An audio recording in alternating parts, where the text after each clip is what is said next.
Hello, good people. Mark Holmes here, and as always, I want to say thank you all for watching, commenting, subscribing, and being part of the Joe Blue Sports Report. Without you guys, as well as you ladies, you know that this literally does not work. You know, I've been down here working on Red Brick House for so long, I have not seen my countdown clock. I have not seen it. So I have no idea what the clock even looks like. Did I miss the 60s? I don't even know. That's how crazy it is. It feels like I've been just balls to the wall working on this house. It's just been crazy.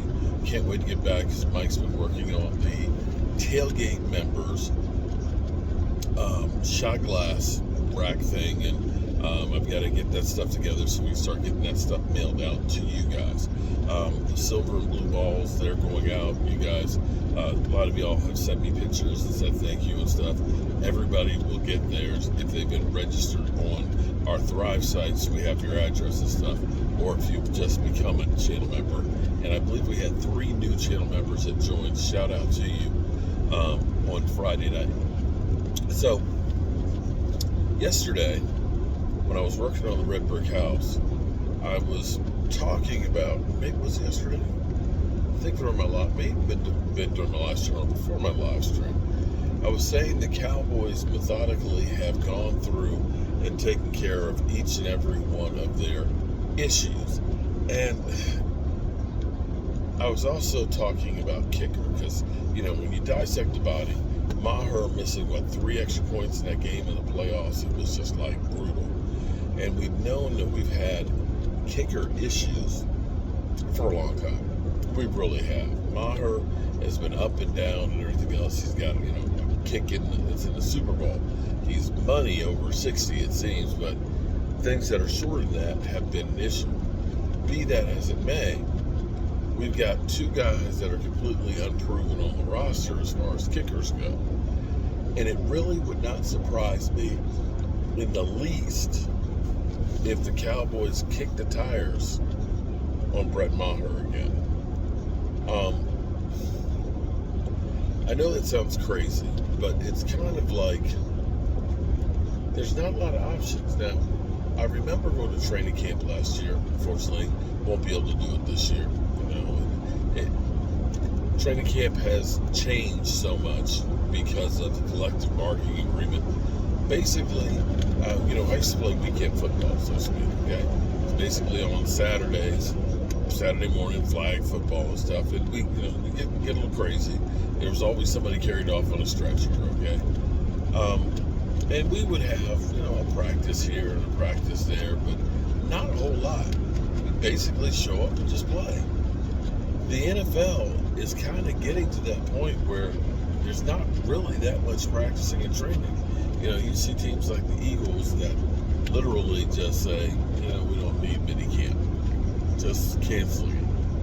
You know, the Cowboys, last year, because we were down at working with Stewart's house, they canceled the last few practices just because their whole thing is, we need you healthy. You know, I could go into my thoughts on why the players seem to get more injuries now. It's because they don't practice enough. But be that as it may, they're not going to change that. But I remember being at training camp last year and watching the kicking. Oh my God.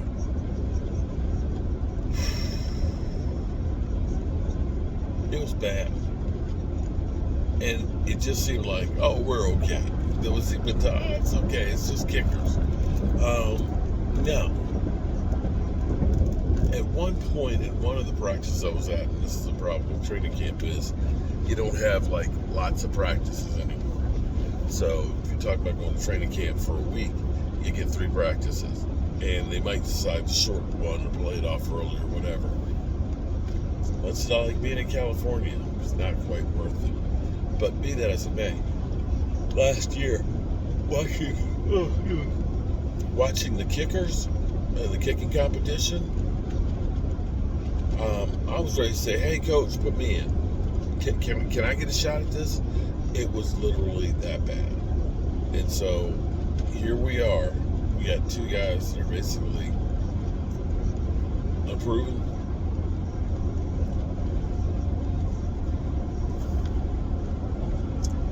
And this kind of makes you wonder, do you bring in a veteran?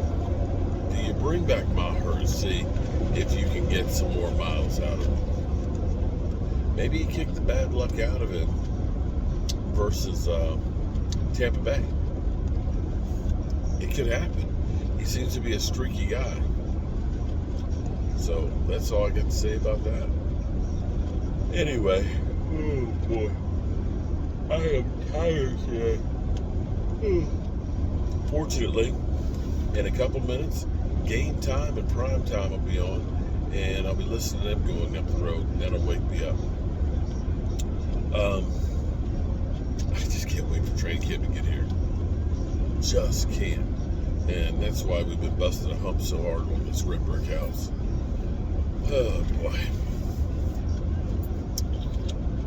It will be nice to finally get my ass back home. All right, good people. Have a good day, and I will see you soon. Peace.